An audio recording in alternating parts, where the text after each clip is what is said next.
رمضان کریم۔ کندکوٹ reporter Abdul Khaliq چاچڑ کندکوٹ operation جاری۔ Kashmore police اور rangers کا مشترکہ آپریشن تھانہ تنگوانی، کرمپور، دیرہ سرکی، جمال اور شبیر آباد کی حدود میں جاری۔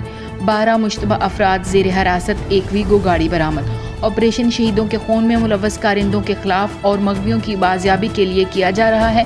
شہید ہمیشہ زندہ ہیں، ان کے لہو سے انصاف کر کے جلد از جلد کارندوں کو قانون کے کٹہرے میں لائیں گے۔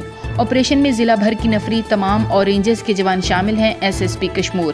جدید مشینری ٹیکنالوجی کا استعمال، بختر بند گاڑیوں سمیت ڈرون کا استعمال کیا جا رہا ہے۔ دوران آپریشن ملزمان کے ٹھکانوں کو گرا کر آگ سے مسمار کر دیا گیا ہے۔